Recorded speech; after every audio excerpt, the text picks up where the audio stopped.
देखिए दिन भर सिर्फ लेमन न्यूज पर।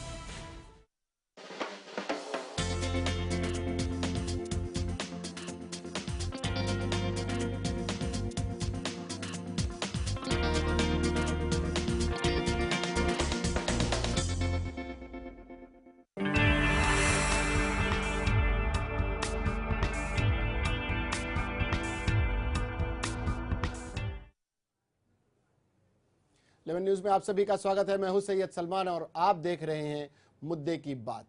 मुद्दे की बात में आज हम चर्चा करेंगे एक ऐसी घटना की जिसने पूरे देश को झकझोर कर रख दिया है। मुंबई शहर की व्यवस्था पर सवाल उठ गए हैं। जी हां, हम बात कर रहे हैं उस बच्ची के गैंगरेप की जिसके आरोप में एक आरोपी गिरफ्तार हो चुका है और 4 लोगों की तलाश जारी है। हम बात करेंगे उस बच्ची के लिए जिसके लिए इस पूरे शहर के दिल में वेदना है, पीड़ा है और दर्द है। हमारे साथ इस चर्चा में हिस्सा लेने के लिए मौजूद हैं, हमारे साथ हैं रीटा गुप्ता जी हैं जो महाराष्ट्र नवनिर्माण सेना की नेता हैं। आपका स्वागत है रीटा गुप्ता जी। हमारे साथ एडवोकेट शाहीन खान हैं जो इसके कानूनी पहलुओं पर बात करेंगी, कुछ ऐसी घटनाओं की भी जिससे वो जूझती हैं। कानूनी पहलू पर बात करने के लिए हमारे साथ एडवोकेट शाहीन खान है और साथ ही साथ हमारे साथ हैं गुरप्रीत चड्ढा जी जो कई संस्थाओं से भी जुड़ी हुई हैं और कांग्रेस बैकग्राउंड भी जिनका है, लेकिन महिलाओं के लिए काफ़ी काम करती रही हैं। आप सभी का बहुत बहुत स्वागत है। शाहीन साहब, अब पहले आपसे शुरू करते हैं, चूँकि मामला बड़ा गंभीर है, एक महिला की इज्जत से है, खिलवाड़ हुआ है। मुंबई शहर को बड़ा ही सुरक्षित माना जाता था। कहाँ पाती हैं आप इस पूरे घटनाक्रम को देखने के बाद मुंबई शहर के लिए क्या कहा जाए? मुंबई शहर जो अब तक बड़ा सेफ सिटी समझा जाता था औरतों के लिए, लड़कियों के लिए, और चूँकि इस शहर का एटीट्यूड कुछ इस तरह का है कि दिन और रात दोनों वक्त में काम करता है, लोग जागते हैं, सफ़र करते हैं, बट समवेयर ये कॉन्सेप्ट जो है ये ब्रेक हुआ है इस इंसिडेंट के साथ।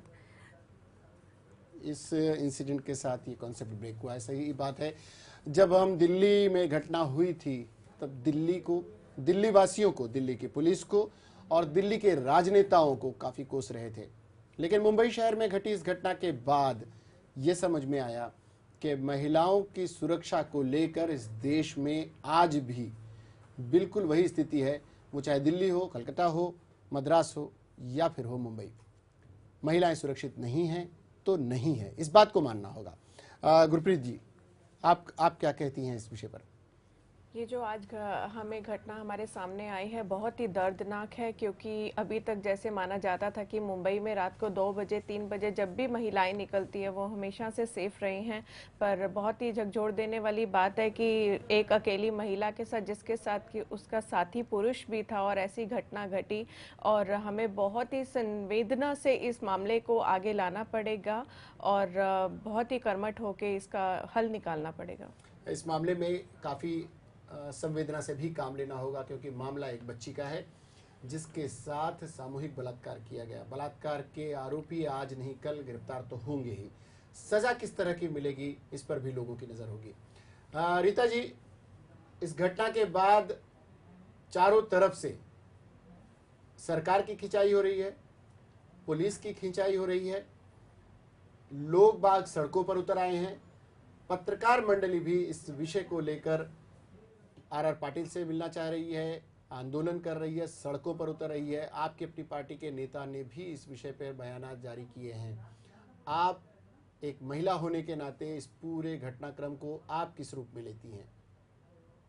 सलमान जी, पहले मैं ये कहना चाहूँगी कि जिस मुंबई में हम आज रहते हैं उस मुंबई का हमें बहुत गर्व था, क्योंकि हम जब मुंबई से बाहर कहीं जाते थे तो हमें सब कहते थे कि तुम बहुत लकी हो, क्योंकि मुंबई जैसे शहर में दिन हो या रात हो एक महिला इजीली बाहर निकल सकती है, चाहे वो कॉल सेंटर में काम करती हो, चाहे वो कहीं भी काम करती हो, उसको आने जाने का कोई रोक टोक नहीं था, वो सेफ थी।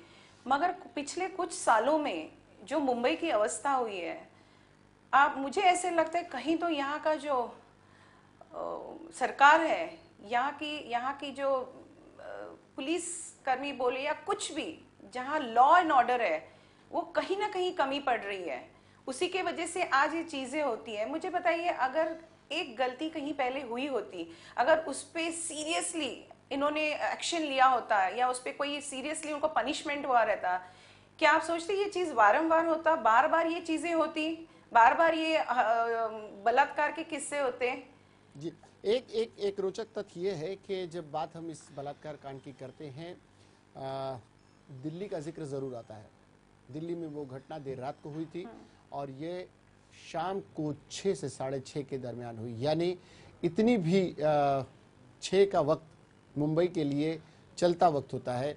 ऐसे वक्त में इस घटना को अंजाम दिया जाना ये दर्शाता है कि समय आरोपियों के लिए, अपराधियों के लिए कोई मायने नहीं रखता। अगर उन्हें अपराध करना है तो कोई भी उन्हें रोक नहीं सकता। वही मेरा कहना है सलमान जी कि अगर हमारा कायदा कानून सख्त होता तो ये चीज होती नहीं। आप पिछले कुछ सालों में देखिए, 2008 में जो 26/11 हुआ, उस वक्त हम सब ने मांग की थी कि आर पाटिल इस्तीफा दे, हुआ। फिर अगले 1 साल बाद उसको फिर उसी कुर्सी पे बिठाया गया जिस कुर्सी पर वो न्याय नहीं दे सके। उसके बाद आप महाराष्ट्र लीजिए, मुंबई लीजिए, जहां जहां आप भंडारा का ही केस लीजिए, वहां 3 लड़कियां, छोटी बच्चियां, उनकी हत्या की गई। उसके ऊपर जो हमारे दिल्ली में बैठे जो होम मिनिस्टर है सुशील कुमार शिंदे जी, वो कहते हैं कि नहीं हम कुछ करेंगे। किया कुछ नहीं, मगर 10 लाख लेके उसके माँ बाप के पास गए और उनको कहा कि ये पैसे रखो। ये उसके हर्जाना होता है, 3 बेटियों का हर्जाना 10 लाख रुपया होता है। उस माँ ने उनके मुंह पे वो पैसा मारा था। वो ही क्यों, इसके बाद भी कितने किस्से हुए हैं। दाभोलकर का जी लीजिए, जो 4 दिन पहले उसकी हत्या हुई है, क्या किया हमारे पुलिस फोर्स ने? यानी कहीं ना कहीं सरकार इसके लिए दोषी है। जी, जी, ऐसी तमाम घटनाओं के लिए पिछले दिनों शाहीन जी, पिछले दिनों एक घटना घटी थी जिसमें एक बच्ची पर एसिड फेंका गया था। बाहरी किसी व्यक्ति ने फेंका था, उस बच्ची की जान तक चली गई। प्रीति राठी की बात कर रहे हैं। उसके बाद अभी पिछले दिनों रेलवे में एक हादसा हुआ जिसमें एक विदेशी महिला पर किसी ने धारदार हथियार से हमला किया। इस तरह की घटनाएं क्या दर्शाती हैं?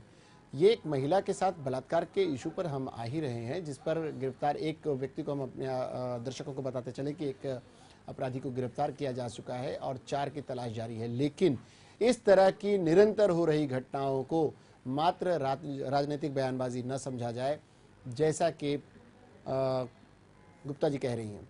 शाहीन जी, आप इस पूरे परिप्रेक्ष्य में कानून के मामले में क्या देखती हैं कि कानून सचमुच उतना सख्त नहीं है, या कानून का डर लोगों में नहीं रहेगा? क्योंकि आप उनसे डील भी करती हैं, आप कोर्ट में भी पेश होती हैं, कभी पक्ष में कभी विपक्ष में, तो आपको क्या लगता है ऐसे मामलों को लेकर?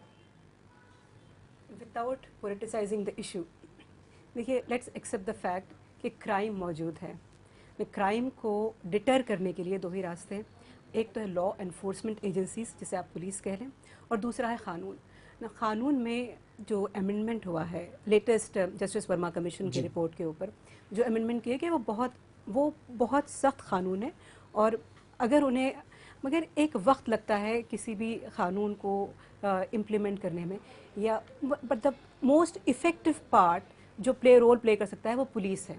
और मेरे ख्याल में इस तरह के इंसिडेंट्स पर पुलिस की अकाउंटेबिलिटी से को वेव ऑफ नहीं किया जा सकता है। अगर आप देखें, ये इंसिडेंट एक स्पेशल इंसिडेंट है जिसमें एक बात सामने आई है कि सेक्लूडेड रीजन्स मौजूद है बॉम्बे में और उनके ऊपर कोई वॉच नहीं है।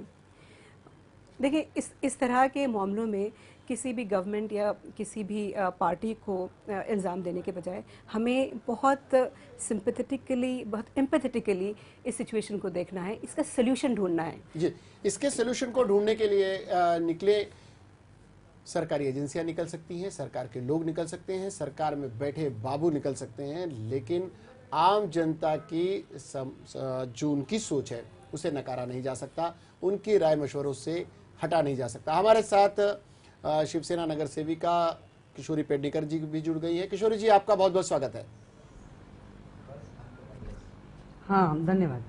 किशोरी जी, आज जिस तरह की घटना हुई है, मुंबई के लिए, मुंबई की पहचान के लिए, मुंबई की व्यवस्था के लिए, मुंबई की सुरक्षा के लिए, मुंबई की महिलाओं के लिए एक शर्म की घटना घटी है। जिसा कल हुआ, आज गिरफ्तारियां अमल में आएंगी, लोग आंदोलनों के लिए सड़कों पर उतर रहे हैं, लेकिन क्या इतना कुछ काफ़ी है इस शहर पर धब्बा लगने से बचाने के लिए?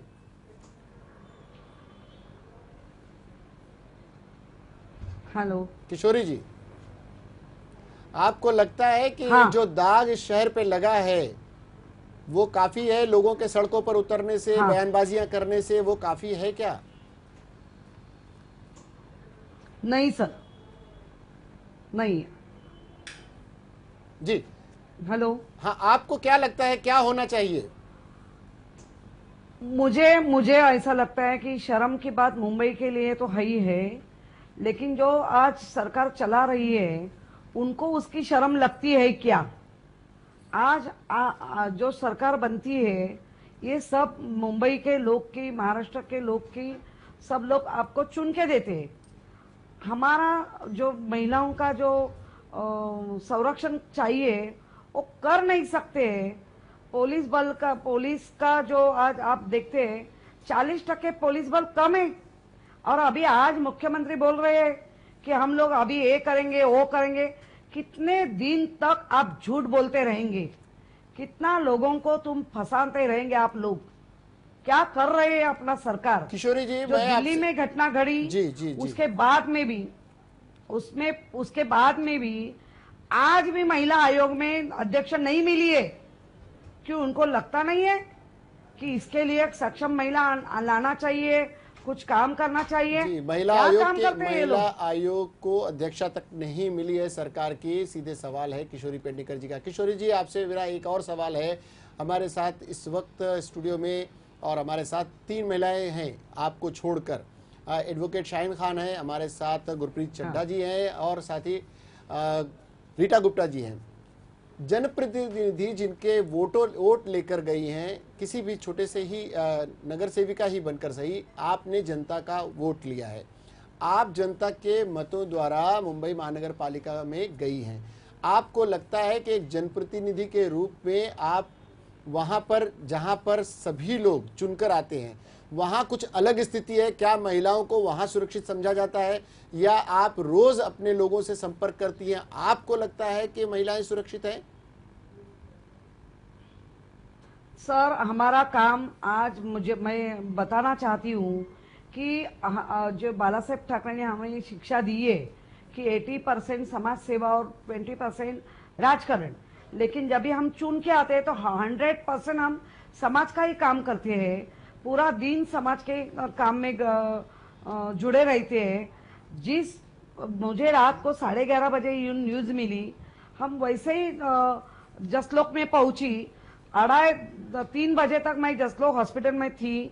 जब ही अपने गृह मंत्री आर पाटिल साहब आए और जो बाहर आने के बाद वो अपना बाइट देने के लिए मूड में नहीं थे। उन्होंने एक बात बता दी कि इतना बड़ा मुंबई शहर है, उसमें कैसा पुलिस प्रोटेक्शन दे सकते हैं? हम नहीं मांगते पुलिस प्रोटेक्शन, आपके हर आदमी के लिए नहीं चाहिए, लेकिन आप सरकार चला रहे हैं तो सरकार का एक जिम्मेदारी है कि अपनी जनता के लिए कुछ संरक्षण करना चाहिए। किशोरी जी, क्या कर रहे हैं वो लोग? मैं आता हूं आपके पास अभी भी। जो दिल्ली से किशोरी जी, मैं आता हूं आपके पास। कई सारे सवाल है। एक आपने सुरक्षा की सवाल उठाया है। राजनेताओं को जिस तरह से सुविधाएं मिलती हैं, पॉलिटिशियंस को जिस तरह की सुविधाएं दी जाती हैं, अक्सर हम नगर सेवक से लेकर सांसद तक को देखते हैं, वो पुलिस के साए में चलता है और कहीं ना कहीं उसके साथ सुरक्षा होती है, पर आम जनता को कितना सुरक्षा दी जाती है, ये एक सवाल होगा। फिलहाल हम आपको दिखा लेते हैं कि आज डॉक्टर सत्यपाल सिंह, मुंबई के पुलिस कमिश्नर, ने इस पूरे प्रकरण पर क्या कहा, इस पर बात कर लेते हैं और अपडेट दे देते हैं, और फिर हमारे साथ अतिथियों के साथ हम चर्चा को जारी रखेंगे। कल शाम की बात है, अंदाजन 6 और 6:30 बजे के बीच की।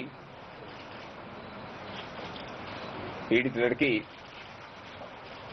अपने एक सहकारी के साथ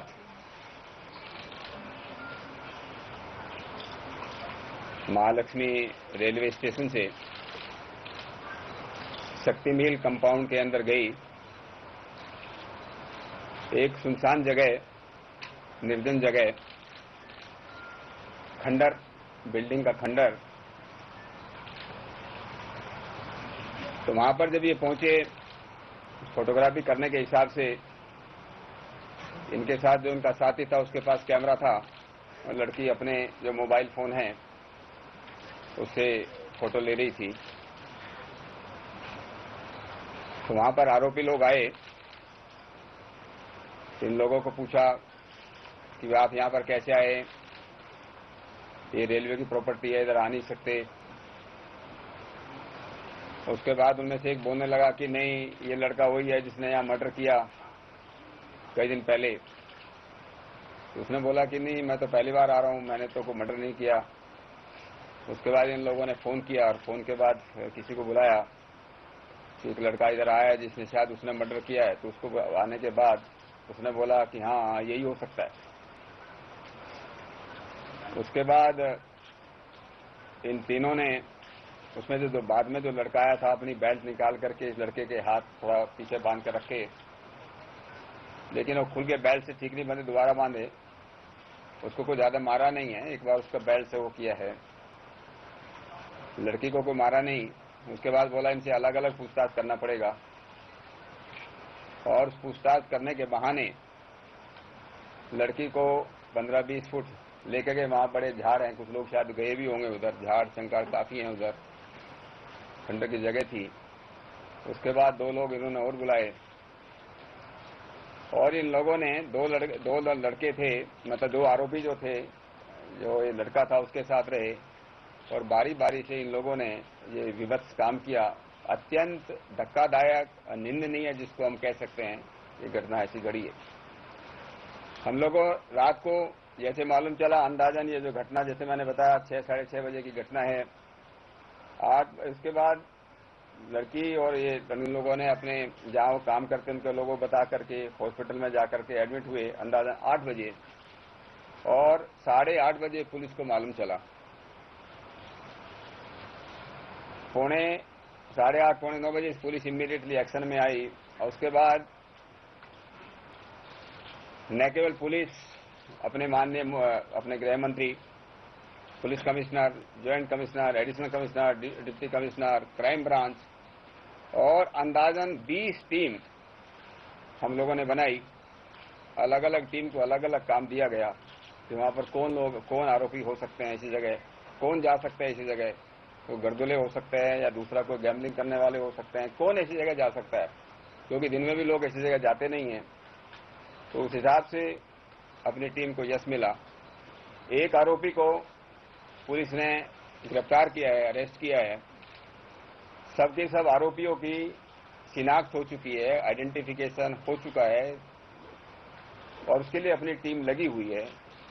इस स्टेज पर मैंने आपको आरोपी का नाम बताना चाहता हूं, न दूसरों के नाम बताना चाहता हूं, और मैं आप लोगों से भी अपील करता हूं, विनती करता हूं कि इसमें एक मदद करना चाहिए। बड़ा सेंसिटिव केस है, क्योंकि इस समय अगर ये लोगों की नाम अगर बाहर गए तो उसमें थोड़ा दिक्कत आएगी। तो उसमें अगर आप लोगों की मदद हुई तो निश्चित रूप से जल्दी आरोपी जो है अपने से पकड़े जाएंगे। उसके अलावा जो भी मेडिकल एग्जामिनेशंस हैं, जो भी उसका कर सकते हैं, सब पुलिस ने किया है। हमारे फोरेंसिक एक्सपर्ट्स रात को भी हम आए थे, सब उसमें काम पर लगे हुए हैं। स्केचेस वगैरह आपको मालूम है, स्केचेस रात को बनाए गए, रात को स्केच जो जिन्होंने स्केच बनाए, और स्केचेस के आधार पर हमारे पुलिस वालों ने एक आरोपी को पकड़ा है, और सबका जो है वो आइडेंटिफिकेशन जो है निश्चित हुआ है। इस आदमी ने जिस आरोपी को पकड़ा है उसने एडमिट किया है कि वहां पर था, उसने नाम दूसरों के बताए हैं। मैं इतना मैं आपको बताना चाहता हूँ। ये थे डॉक्टर सत्यपाल सिंह, मुंबई के पुलिस कमिश्नर, बयान दे रहे थे, अपडेट दे रहे थे गिरफ्तारियों को लेकर, और इस घटना को निंदनीय बता रहे थे।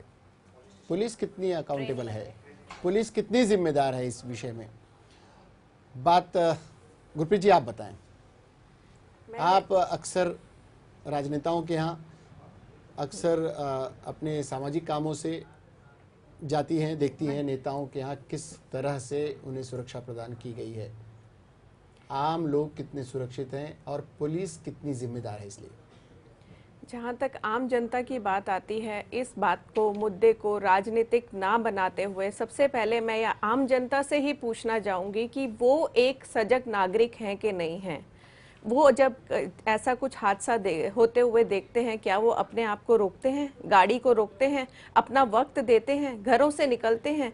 सिवाय कैंडल लाइट मार्चेस करने के अलावा वो और क्या करते हैं आम पब्लिक के लिए? दिल्ली गैंग रेप के पास कितने लोगों ने फॉलो अप किया और कितने लोग वापस से पूछा कि किस किस ने पूछा निकल के कि उसका रिजल्ट क्या रहा? कितना मीडिया में छपा, किसी फ्रंट पेज पर दोबारा कभी छपा कि उस मुजरिम के साथ क्या हुआ क्या नहीं हुआ? कोई नहीं। सिर्फ अभी इस वक्त पे ऐसी जगह माहौल खराब करने के लिए सब आ जाते हैं कि उस पार्टी ने ये नहीं किया, इस सरकार ने ये नहीं किया। मैं 100% जिम्मेदार इसमें आम पब्लिक को भी मानती हूँ, खुद को भी मानती हूँ और सरकार और पुलिस को भी मानती हूँ। सरकार और पुलिस भी इसके लिए जिम्मेदार है। कहीं ना कहीं अगर आत्मचिंतन करे तो ये देखने में आता है कि हर कोई इस गुनाह के लिए या इस जैसे हर गुनाह के लिए आम जनता भी उसके लिए जिम्मेदार है। अभी हम चर्चा कर रहे थे, एडवोकेट शाहीन जी कह रही थी पुलिस, कहीं ना कहीं पुलिस खुद भी इसके लिए जिम्मेदार है। क्यों कर जिम्मेदार है, शाहीन जी आप बताएंगी? देखिए, police is responsible for check on crime जी। किसी भी शहर में। बॉम्बे जैसे शहर में क्राइम डेन को आइडेंटिफाई करना, आइसोलेटेड एरिया को आइडेंटिफाई करना और वो एरियाज़ या वो स्पेसेस जहाँ पर क्राइम घट सकता है, in this case the rape घट सकता है, उसको अगर वो कंट्रोल करते हैं, प्रिवेंट करते हैं, तो these things can be avoided. जैसे अगर आप ट्रेन में सफ़र करते हो, अगर आप 11 बजे के बाद सफ़र कर रहे हो, why can't they put CCTV in at least in ladies compartments? You know, this will help in deterring the crime. जी, अक्सर ये इस तरह की घटनाएं होने के बाद सरकारें जागती हैं। एजेंसियां घटना होने के बाद अगर जागे तो क्या कहा जाए?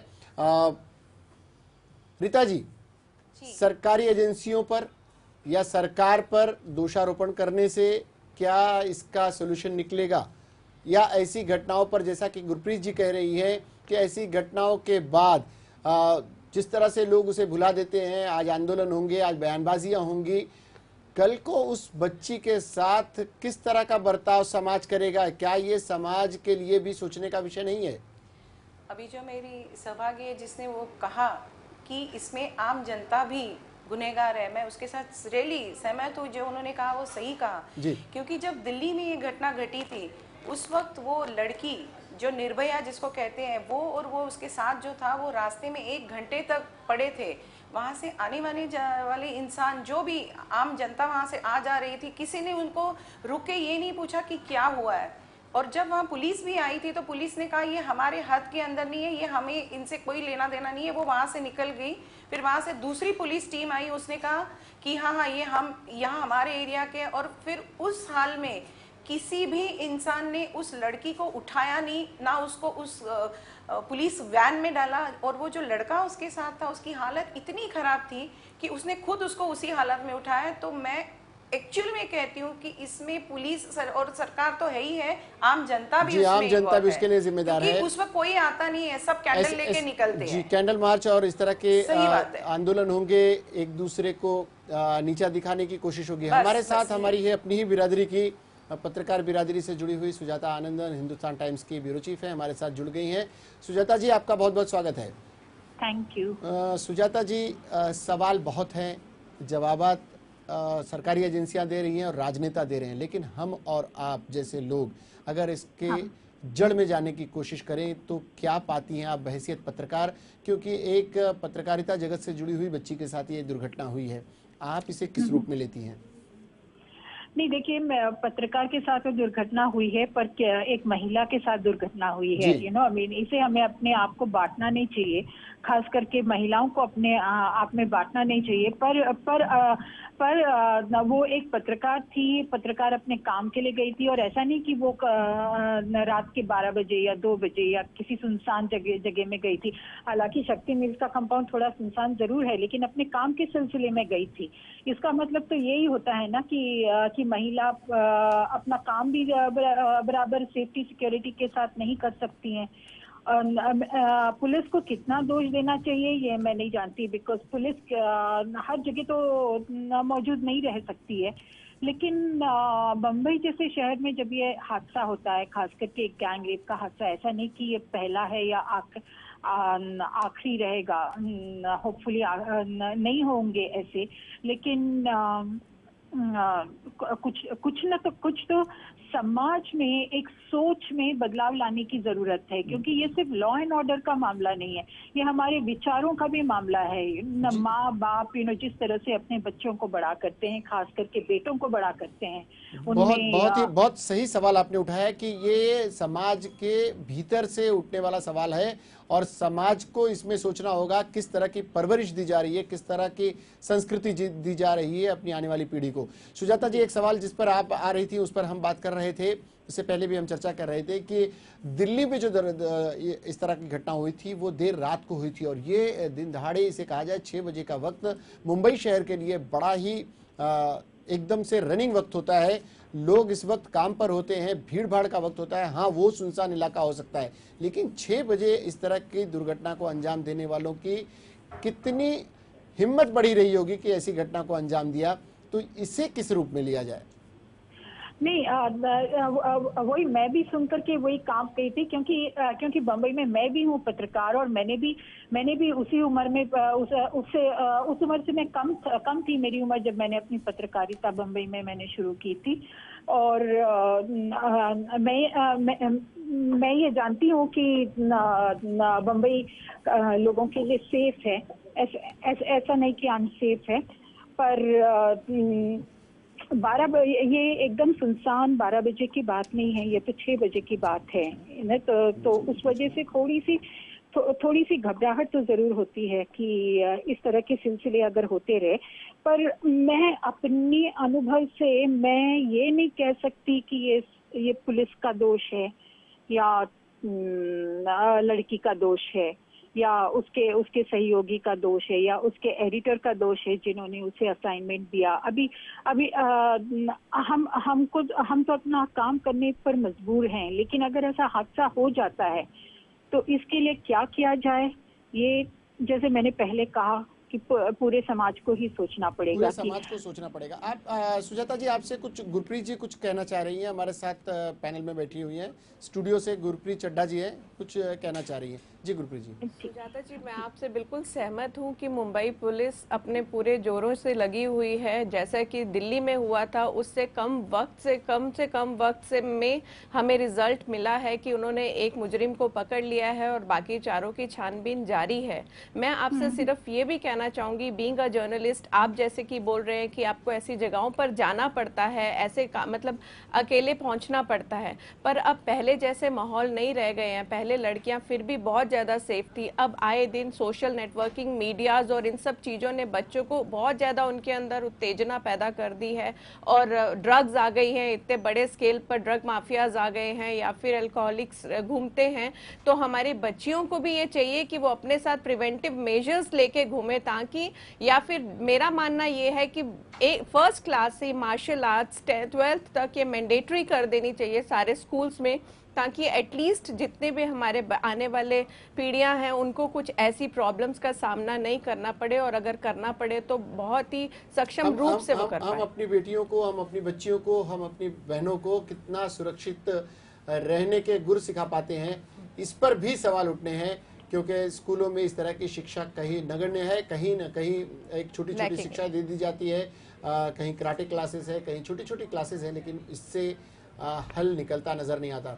सुजाता जी, आपको लगता है कि इस विषय पर कुछ खास तरीके से किया जाना चाहिए, समाज को, पूरे समाज को कुछ किया जाना चाहिए? नहीं, देखिए, मैं आपको अपने अनुभव से बताती हूँ। जब मैं उस उम्र की पत्रकार थी, मेरी जो आंटी है वो गर्ल गाइड्स की ट्रेनर थी। तो जब मैं अपना नाइट शिफ्ट करती थी, मैं रात के 12 बजे ऑफिस से निकलती थी और मैं करीब रहती थी, इसीलिए मैं ना टैक्सी के लिए रुकती थी और ना ही मैं बस स्टॉपर पे रुकती थी, मैं चल के घर वापस जाती थी। उस वक्त मेरी आंटी ने मुझसे कहा था कि तुम अपने साथ एक 3 इंच की छुरी रखा करो, क्योंकि 6 इंच की छुरी रखेंगे तो that is against the law. 3 inch की रखा करो, और अगर तुम्हारे ऊपर पे रास्ते में चलते वक्त अगर किसी ने अटैक किया तो सिर्फ उसकी आंखों के लिए, उसकी आंखों में वो छुरा भोंको, जिससे कि वो आदमी मरेगा नहीं। बोलायचं है यहाँ बाबत। जी जी, लेकिन वो मुझे बोलना है इस बारे में। जी, किशोरी जी कुछ कहना चाह रही हैं। एक आत्म सुरक्षा को लेकर मुझे इस महिलाओं- बारे में बोलना है। जी किशोरी जी बोलिए। जब भी दिल्ली का हादसा हुआ तभी पहला छुरी देने का काम हमारे जो विभाग प्रमुख है शिवसेना के अजय चौधरी, 10,000 के ऊपर हमने वो सबके हाथ में लेडीज के दे दिए जी। और कराटे का प्रशिक्षण तो चालू भी किया है शिवसेना ने। लेकिन आज सबको किशोरी जी मालूम है कि सवाल यही मुंबई है, में जो किशोरी कुछ जी सवाल सुरक्षा यही है। है, छुरियां हाँ। बांट देने से क्या अपराध रुक रहे हैं? क्या नहीं, वो छुरी बांटना जब नहीं, आपने वही छुरी तो- बांटी होगी, वही आपके बताने वाली है, संगठन ने मैं बांटी वही बताने होगी, वाली है क्या उसका कि डर किशोरी जी जो जिस व्यक्ति को जिस इस तरह के अपराधी तत्वों को जब कानून का कोई डर नहीं तो क्या इस तरह की छुरियों का डर जब क्या सर मुझे वही बताने का है, आगे मुझे बोलने को दे दो। मुझे वही बताना है कि कानून का डर जो आम आदमी के मन में होना चाहिए, जो सरकार का डर सरकार हमको सुरक्षा दे सकती है, वो जो भरोसा होना चाहिए वो पूरा बिगड़ गया है। अभी पुलिस दल 40% कम है और अभी 2-2, 3-3 महीना पुलिस लोग को पगार नहीं मिलता है। जी सरकार का जो मंत्री बनता है उसका केबिन का काम करने के लिए उनका पैसा मिलता है, लेकिन पुलिस जो संरक्षण करते हैं उनके पगार देने के लिए उनके पास पैसा नहीं है। तो क्या सरकार चलाते हैं वो लोग? चूंकि किशोरी जी मैं आता हूँ आपके पास, चूंकि सुजाता जी का ये पीक आवर्स है और क्लोजिंग वगैरह होती है। सुजाता जी से हम बात करते हुए चलते हैं क्योंकि उन्होंने अपना वक्त दिया हुआ है हमें कीमती। सुजाता जी, कितना आप इसे सही मानती हैं राजनेताओं के दोषारोपण को और फिर ऐसी घटनाओं के बाद उपजी थोड़े दिनों की जो ये चलेगा सहानुभूति प्रदर्शित होगी और फिर उसके बाद खामोशी अख्तियार कर ली जाएगी, क्या कहना चाहती हैं सुजाता जी? नहीं देखिए, ये बलात्कार के मामले में कुछ भी राजनीति नहीं होनी चाहिए, क्योंकि ये ना तो महाराष्ट्र के बारे में है, ना तो उत्तर भारतीयों के बारे में है, ना किसी मजहब से जुड़े लोगों के बारे में है। ये बस एक इंसानों के बारे में है और ये एक महिला और एक पुरुष की बात होती है। तो मैं राजनेताओं से सहमत नहीं है जो वो अपना राजनीतिक रंग जो लाने की कोशिश करते हैं इस मामले में, उससे मैं सहमत नहीं हूँ। और जो जहाँ तक कि पुलिस की बात हुई, अगर सही नजरिए से देखा जाए तो हर नागरिक के लिए एक पुलिस तो नहीं तैनात किया जा सकता है ना। तो उस वजह से हमें अपनी सुरक्षा के लिए खुद जिम्मेदार होना होगा। अपनी सुरक्षा हमें खुद करनी होगी, खास करके महिलाओं को अपनी सुरक्षा के लिए खुद इंतजामात करने होंगे। ऐसी दशा में यही कहा जा सकता है पूरी तरह से कानून और कानून के रखवालों के भरोसे अगर रहा जाएगा तो ऐसी घटनाएं घटती रहेंगी। सुजाता जी, आप हमारे साथ जुड़ी, आपने चर्चा में हिस्सा लिया, आपने अपनी मशवरों से हमें नवाजा, बहुत बहुत शुक्रिया आपका। सुजाता जी हमारे साथ थी, ये पत्रकार थी, खुद महिला है, अपनी बातें रखी। एक छोटे से ब्रेक के बाद हम लौटते हैं। हमारे साथ शाहीन जी, गुरप्रीत चड्ढा, रीता गुप्ता और किशोरी पेडनेकर जी मौजूद है। चर्चा को आगे बढ़ाएंगे, लेकिन एक ब्रेक के बाद कहीं जाइएगा नहीं, मुद्दे की बात अभी जारी है।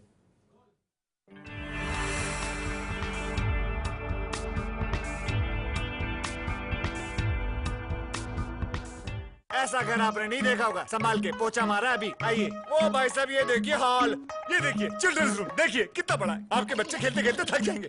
हो गया, मजे ले लिए। आइए। और यह है बेडरूम, इसकी खिड़की से तारे दिखते हैं, तारे। आपको क्या लगा प्रॉपर्टी डीलर हुआ? अरे आपको अपना घर दिखा रहा था। पर्ल्स इंफ्रास्ट्रक्चर, हम जानते हैं कि घर अरमान, उम्मीदों और सपनों का बना होता है, तभी तो हम घर बनाते हैं, जिंदगियां बनाते हैं। अक्षय, बाथरूम कब धोगे? आज संडे है ना। हूँ सैयद जैदी और काफी दिनों के बाद एक बार फिर आप मुझसे रूबरू हैं। बात करेंगे गरीबी पर सरकार के उस अनर्थ शास्त्र की।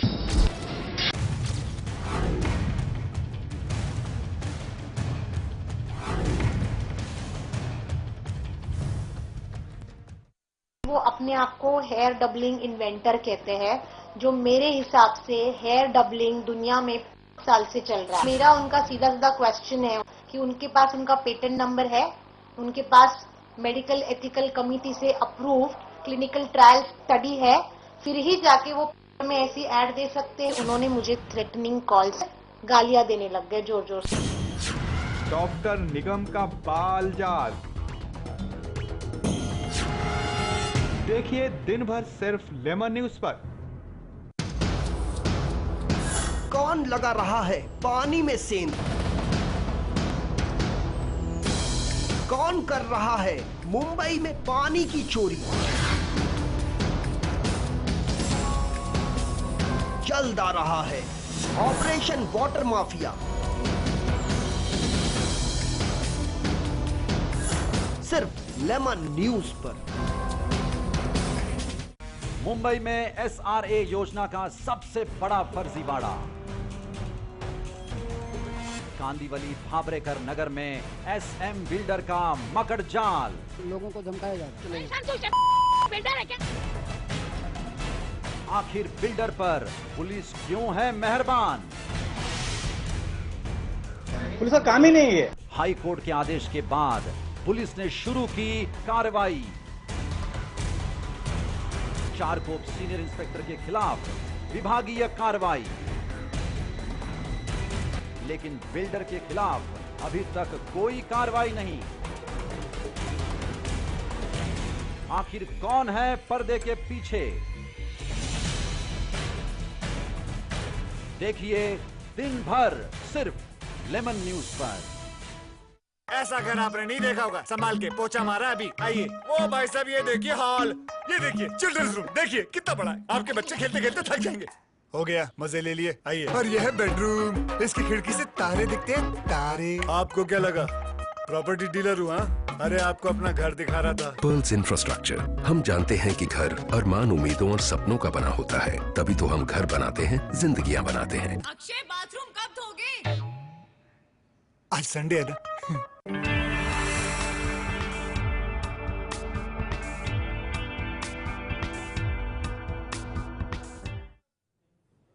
ब्रेक के बाद एक बार फिर आप सभी का स्वागत है। आप देख रहे हैं मुद्दे की बात और मेरे साथ चार महिलाएं, चार अलग अलग क्षेत्र की महिलाएं, चार अलग अलग विचारों की महिलाएं, लेकिन एक बात पर सभी सहमत कि ऐसे संवेदनशील विषय को गंभीरता से लिया जाना चाहिए। ये मुंबई की पहचान के साथ खिलवाड़ किया गया है। मुंबई सबसे सुरक्षित मानी जाती थी, लेकिन मुंबई में ऐसी घटना को अंजाम देने वालों को अब उनके कैफियत किरदार तक पहुंचाना होगा। शाहीन जी, हम आपके पास आए इसके कानूनी पहलुओं पर बात करें, इससे पहले हम आपको दिखा लेते हैं सिने तारिका कुनिका जी ने कुछ कहा है। क्या कहा है इस विषय पर, हम वो दिखा लेते हैं और फिर लौटते हैं अपने अतिथियों के पास।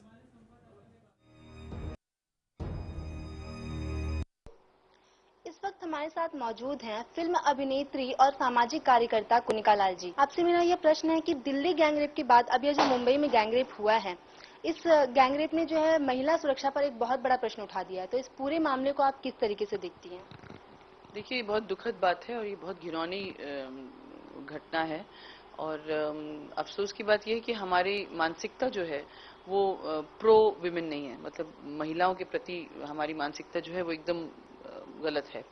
आप देख रहे हैं कि कानून बना है, इतना बड़ा कांड हुआ था दिसंबर में, उसके बाद कानून बना है, उसका इम्प्लीमेंटेशन नहीं हुआ, लोगों के मन में डर नहीं है। अगर हमारी पुलिस और हमारे जो सरकार या गवर्नमेंट या कानून लोगों के मन में डर नहीं पैदा कर सकती, तो फिर लोग कैसे, मतलब ये सब जो खतरे हैं ये औरतों के साथ होते रहेंगे, इस तरह के क्राइम होते रहेंगे।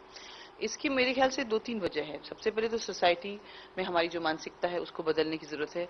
घर के स्तर से हम जब अपने बच्चे को परवरिश देते हैं, बेटों को या घर में पिता अपनी मतलब माता से किस तरह बात करते हैं, तो ये सारी चीजें हमको वहां से शुरू करनी है।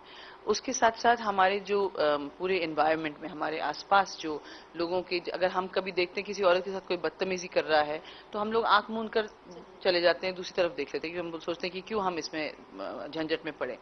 हम इसलिए ये सोचते हैं क्योंकि हमको पता है कि पुलिस 10 बार हमको बुलाएगी, विटनेस बनाएगी, हो सकता है कि उसके बाद हम ही के ऊपर कोई चार्ज लगा दे, और लोगों के अंदर एक आपसी कॉन्फिडेंस भी खत्म हो गया है।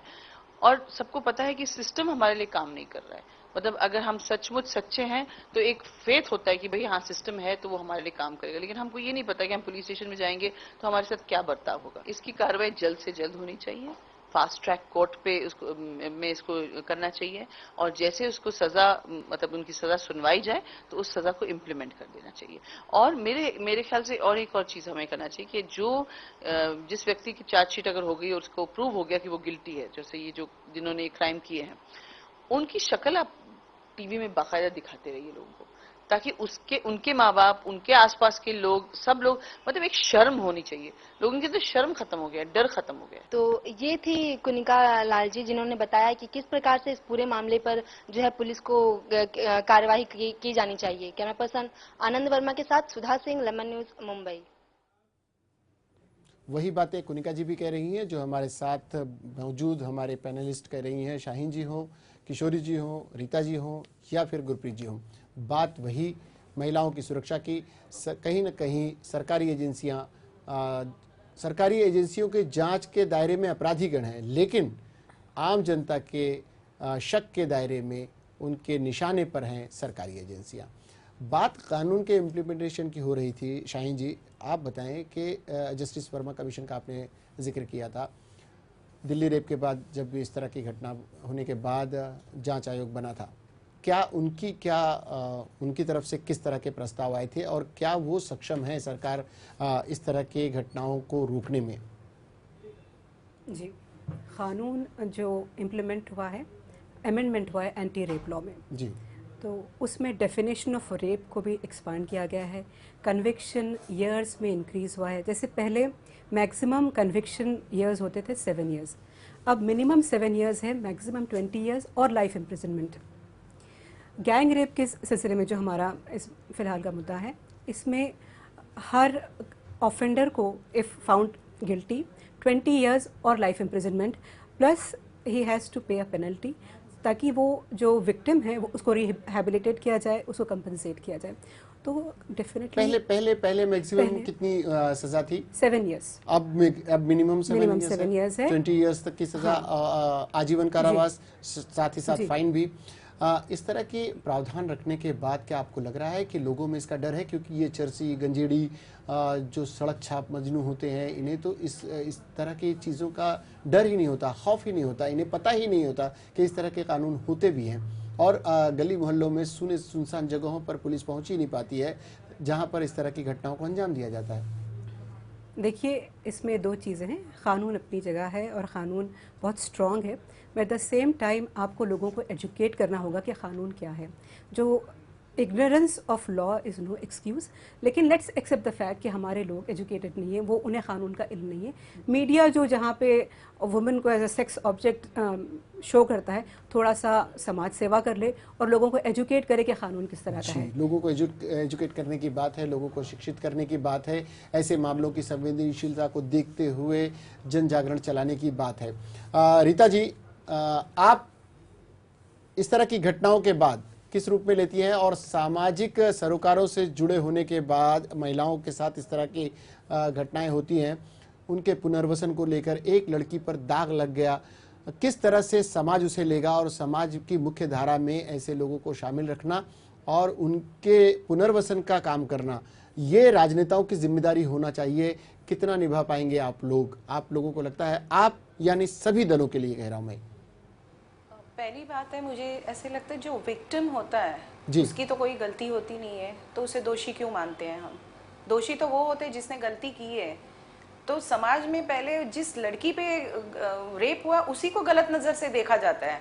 क्यों? वो तो उसकी तो गलती भी नहीं है जी। तो पहले ये लोगों की नजरिया बदलने की जरूरत है कि आज जो गलती करते हैं उस पे कानून जी, धिक्कार और तिरस्कार उन लोगों का होना चाहिए जिन्होंने इस अपराध को अंजाम दिया, और जिस पे हुआ वो बेचारी का तो कोई दोष ही नहीं है।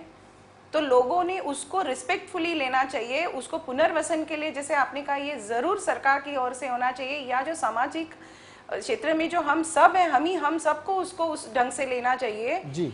और जाते जाते सच्ची सलमान भाई, मैं ये कहना चाहूंगी, हम सारी चीजों पे बात करते हैं कि बहुत सारी चीजें होनी चाहिए, मगर कायदा जब तक कहीं ना कहीं स्ट्रांग नहीं होता है ना, कुछ नहीं होने वाला है। जी, कानून को कहीं ना कहीं जैसे अभी मेरी सहवाग ने कहा कि जैसे उनको पता चलता कि ये गुनहगार है, इमीडिएट उस पर ये करो, फैसला दो, उसको फास्ट ट्रैक में लो। फांसी की समय तो बोलती इन जैसों को तो रास्ते में खड़ा करके इनको फांसी देनी चाहिए। डर नाम की चीज नहीं। आप देखिए आज ये हुआ है और 10 दिन के बाद आपको कोई और चीज आपके सामने आएगी। इसे लगातार इस तरह की घटनाओं का सामने जी, इस तरह की घटनाएं होने के बाद दो चीजें हुई है। एक तो लोगों में जागरूकता आई है, लोग पुलिस स्टेशन का रुख करने लगे हैं, कंप्लेन्स करने लगे। इससे पहले कंप्लेन के मामले में भी ऐसी घटना होने के बाद अक्सर हमने देखा है, हमने पाया है कि घरेलू लोग ही ऐसी घटनाओं को दबा दिया करते थे और पुलिस स्टेशन तक नहीं पहुंचते थे। इस मामले में लोगों में जागरूकता आई है। कम से कम जो आरोपी हैं, अपराधी हैं, उन्हें सजा दिलाने के लिए लोग प्रयास कर रहे हैं। उन्हें सख्त से सख्त सजा मिलनी चाहिए। और जैसा शाहीन जी बता रही थी कि वर्मा कमीशन की रिपोर्ट्स उनकी जो अमेंडमेंट्स आई हैं और उन्होंने जो प्रस्ताव रखे हैं उस पर अमल हो रहा है। कहूंगी ये डर नाम की चीज ही निकल जाएगी और ये चीजें बार बार होती रहेगी जो नहीं होना चाहिए। जी किशोरी जी, आपके पास इस तरह की घटनाओं के बाद में जब आप इसे किस रूप में लेती हैं, आखिर क्या चाहती हैं, क्या हो फिर? किशोरी जी। मैं पहली बार भी वही बोल रही हूँ, अभी भी वही बोल रही हूँ कि सबके मन से पुलिस का और सरकार का डर निकल गया है जी, स्वैर हो गए। अभी मेरा जब भी मैंने रात को उधर थी तभी मुझे ये मालूम पड़ा कि वो पहले 2 जन थे, बाद में 2 जन आए, एक को फोन करके बुला लिया, 5 जन थे। लेकिन 5 जन का जो उसके ऊपर दूसरा एक बार करके वो दूसरा बार भी किया, मीन्स 6 जन का एक होना कितना विकृत उनका रूप है जी। उनकी मानसिकता ही विकृत थी। ऐसे लोगों का, ऐसे लोगों के साथ और लड़का जब भी हम उनको जी जी जी हेलो, लड़की और लड़के में फर्क नहीं करना चाहिए। वो घर से फर्क जो होता है, लड़का है तो लाडला रहता है, लड़की है तो तुमको ये करना है वो करना है, ऐसा नहीं। पूरा संस्कार देना है तो दोनों को वो संस्कार देना चाहिए। और एक ही कम्युनिटी जो बोली जाती है उसमें से ही क्यों होता है बार बार? तो ये लोग किधर से आते हैं, वो किधर रहते हैं, किधर से आते हैं, वो भी देखना जरूरी है। इस तरह की विकृत मानसिकता के लोगों के साथ में क्या होना चाहिए? आपको लगता है वो आपका जो छुरी चक्कू बांटने का कार्यक्रम है उसे नए सिरे से और बहुत तेजी से चलाना चाहिए? किशोरी जी। हाँ, वो तो होना ही चाहिए। अभी जो मैडम ने एक ने बताया कि कराटे विराटे जैसे अपना जैसे पब्लिक अपने जो नागरिक है अपने लड़की को डांस क्लास में डाल सकते हैं, लेकिन वो कराटे में नहीं डालते, वो ज्यादा जरूरी है तो लेकिन उधर नहीं डालेंगे, डांस क्लास में डालेंगे। तो वो दोनों चाहिए, लेकिन जो अपना संरक्षण कर सकते वो स्किल अपने लड़की में होना चाहिए। जी, एक बातचीत के दौरान जब हम शो के पहले बात कर रहे थे, हम और शाहीन जी बात कर रहे थे, तो एक बहुत ही ओछा सा शब्द जिसे बहुत ही धड़ल्ले से इस्तेमाल किया जाता है, खासकर फिल्म इंडस्ट्री इस्तेमाल करती है, वो है आइटम सॉन्ग्स और आइटम गर्ल्स और आइटम नंबर्स। गुरप्रीत जी, ये आइटम नंबर्स किस तरह का शब्द है महिलाओं के लिए? महिलाओं के प्रदर्शन को, उनकी कला के प्रदर्शन को लेकर इस तरह के शब्दों का जो प्रयोग होता है, ये क्या दिखाता है? महिलाओं के लिए कितना अपमानजनक होता है ये तो बहुत ही शर्मनाक बात है कि आजकल एक महिलाओं को ऑब्जेक्ट की तरह देखा जाने लग पड़ा है। उनको जहां तक पहले ज़माने में कलाकार माना जाता था, आज उनको आइटम गर्ल कहकर बुलाया जाता है। और इसके लिए मैं जिम्मेदार बहुत मूल रूप से मानती हूँ मीडिया को और ये सेंसर बोर्ड को, जो बिना सोचे समझे UA सर्टिफिकेट किसी भी फिल्म को दे देते हैं, जहाँ पर कि बहुत ज़्यादा चुनौती रहती है कि बच्चों के साथ बैठ के वो फिल्म देखी जाए कि ना देखी जाए। तो हमें इस पर भी कड़े से कड़े कदम उठाने चाहिए, सीरियस कदम उठाने चाहिए। सबको ये चिंता रहती है कि डांस बास खुलनी चाहिए, नहीं खुलनी चाहिए, वाद विवाद में पड़े रहते हैं। कहाँ पर कौन सी जरूरत की चीजें हैं, क्या करना चाहिए, उस पर हमें ध्यान देना, उस पर ध्यान देना चाहिए। हमारे साथ एक बात हुई, रीता जी की बहुत अच्छी बात लगी कि संस्कारों को फिर से संस्कार लोगों को देना चाहिए। बात बतानी है जी जी किशोरी जी, बहुत संक्षेप में, वक्त कम है जी। जी सर जी, मुझे एक बात बतानी है। बोलिए सर जी। हाँ बोलिए किशोरी जी। किशोरी जी बोलिए, हम सुन रहे हैं। हाँ सर जी, मुझे एक बात ये बतानी है। अभी जब भी हम जो मॉर्निंग वॉक नाइट वॉक चलते हैं, अपना सिपेस जो रहता है या हमारा बैंड्रा बिंड्रा का जो भाग रहते, हम नागरिक है, हर एक नागरिक को सब तमाशा देखता है। जो लड़के और लड़कियां खुलेआम सेक्स करते, हमारी जिम्मेदारी बनती है उतर के वो लड़के और लड़की को, हर नागरिक, पुलिस नहीं, हर नागरिक को सजग रहना होगा। हर नागरिक को सजग रहना होगा। हम उसी पर आ रहे हैं। तमाशा क्या चालू है किशोरी जी? वही समाज में जागरूकता लाने की बात जो रीता जी कह रही थी कि उसमें जागरूकता लाने की बात होनी चाहिए, सभी को संस्कार एक जैसे समझाने चाहिए। कुछ हद तक आपकी बात भी जनता तक पहुंची है कि वो आपका टिट फॉर टैट जैसा करेंगे वैसा भरने वाला भी उनके साथ में बर्ताव होना चाहिए, लेकिन उसमें एक सीमा होनी चाहिए कि कानून अपने हाथों में न लिया जाए। दूसरी तरफ गुरप्रीत जी भी कह रही थी कि उन्हें इस तरह से ट्रेन किया जाए कि बच्चियां सुरक्षित रहें। बात शाहीन जी अब आप पर आती है, सब कुछ समेट कर, चूंकि आप कानून की ज्ञाता है, आपने देखा है, आप कोर्ट कचहरियां देखती हैं, अपराधियों के साथ में उनके कुछ केसेस उनके फेवर में भी होते हैं, कहीं आपको पीड़ा भी होती है। महिलाओं के हिस्से की बात करने के लिए ऐसी क्या चीज़ें हैं जो किया जाए, इसका सोल्यूशन क्या हो? संक्षेप में चलते चलते आप बताएं। देखिए, किशोरी जी की बात सुनकर मुझे यूँ लगा कि सियासी लोग तमाम जो है, इनका बड़ा अप्रोच है लोगों के जहनों तक। अगर वो छुरी चाकू बांटने के साथ साथ इस पितृत्व समाज की सोच को बदलने का सोचे, जो सेक्सिज्म है, जो जेंडर बायस है, इसको अगर बदलने का सोचे और ये औरत को एक वीक जेंडर समझना छोड़ दे, तो ये तमाम क्राइम्स, वुमेन रिलेटेड ऑफेंसेस है, ये आप ही ख़त्म हो जाएंगे। औरत को rape is used to overpower woman. जो ये एटीट्यूड है, अगर ये बदल दिया जाए, औरत को कमज़ोर जेंडर समझना छोड़ दे, तो ये मसला खुद खत्म हो सकता है। तो ये होगा कैसे? ये यही लोग कर सकते हैं, ये सियासी लोग कर सकते हैं जिनकी अप्रोच है लोगों तक, बजाय इसके कि वो पॉलिटिसाइज करे इवेंट को। अगर वो जागरूकता फैलाए लोगों में, लोगों शाहीन जी आपसे कुछ, रीटा जी कुछ कहना चाह रही है। जी रीटा जी। मैं बिल्कुल सहमत हूँ शाहीन जी की बात से, बिल्कुल सहमत हूँ। जब तक औरत को कमजोर समझेंगे ये चीजें होती रहेगी, औरतों को कमजोर ना समझे और औरतों को जितना हम ताकत दे तो ये चीजें कहीं ना कहीं रुक सकती है। महिला सशक्तिकरण ही एकमात्र उपाय है, लेकिन उस सशक्तिकरण के लिए राजनेताओं को ही आगे आना होगा। बिल्स ये बनाते हैं, कानून सत्ता में ये बैठे हैं, चाहे दल किसी का भी हो, ऐसे लोग अगर इस तरह के बिल का निर्माण करें और महिलाओं के सशक्तिकरण की बात करें, मात्र 33% और 50% सीटों के आरक्षण कर देने से क्या महिला सशक्तिकरण होगा? सर जी किशोरी जी मुझे बोलना है। जी चलते बहुत संक्षेप में। औरत को ताकत देना चाहिए तो क्या, कौन सी ताकत देना चाहिए? औरत को ताकत देना चाहिए तो कौन सी? पढ़ी लिखी होती है, सब जगह में वो काम करती है, लेकिन जिधर कानून बनता है, जिधर सब ये बनता है, उसमें पुरुष जात के लोग ही अभी विरोध कर रहे हैं।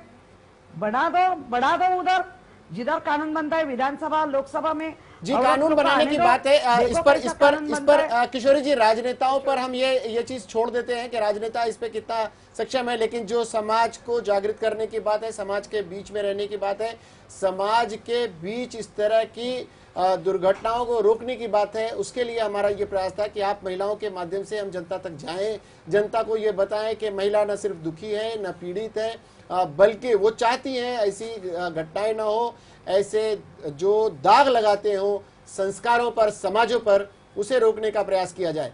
आप लोग आए। शाहीन जी कुछ चलते चलते आप कहना चाह रही थी, बहुत संक्षेप में, हमारे पास वक्त कम है। मैं यही कह रही थी कि कानून अपनी जगह है, लेकिन पुलिस को अपना काम करना है। पुलिस को अकाउंटेबिलिटी आप ठहराएं, और जो पुलिस अब इस अकाउंटेबिलिटी पर पूरी नहीं उतरती उन्हें सजा दें, ताकि ये क्राइम्स रोके जा सके। उसके साथ social reform is a must. Social reform must है। जितने भी आइसोलेटेड प्लेसेस हैं उन सबको ट्रेस किया जाना चाहिए और उन पर रेगुलर पेट्रोलिंग होनी चाहिए, जैसे जुहू, वर्सोवा, कितने भी बीचेस हैं, जहाँ भी सुनसान इलाके वहाँ की पेट्रोलिंग होती रहे, और पुलिस अगर मुस्तैदी से अपना काम करे, समाज अगर जागरूक रहे, और महिलाओं को कमजोर तबका न माना जाए, महिलाओं को सिर्फ एक ऑब्जेक्ट की तरह न समझा जाए, उन्हें सिर्फ आइटम की तरह न समझा जाए। बहुत ही गंदा शब्द है, लेकिन चूंकि धड़ल्ले से इस्तेमाल होता है, शर्म के साथ हमें इस्तेमाल करना पड़ रहा है। हमारे साथ 4 लोग आए, 4 अलग अलग विचारों के लोग।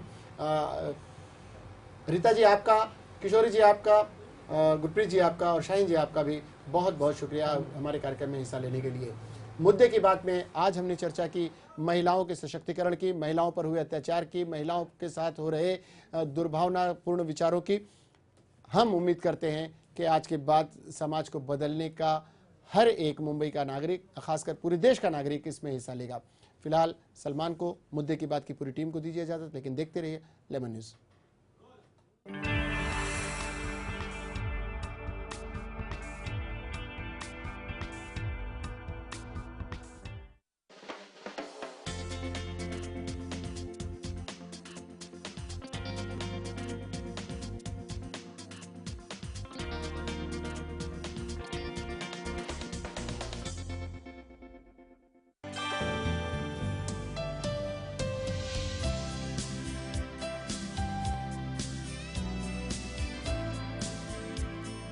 मुंडे आणि गडकरी या वादामध्ये फडणवीसांच्या देवेंद्रने बॅलन्स केलं। मी भारतीय जनता पक्षाचा कार्यकर्ता आहे, मी व्यक्तीचा कार्यकर्ता नाही। वेगळ्या विदर्भाची ज्या वेळेला मागणी होते त्यावेळेला देवेंद्र फडणवीस यांच्यावरची जबाबदारी वाढते, तुमची घुसमट होते। पहिल्या दिवशीपासून आजपर्यंत मी कट्टर विदर्भवादी आणि विदर्भ झालाच पाहिजे या मताचा मी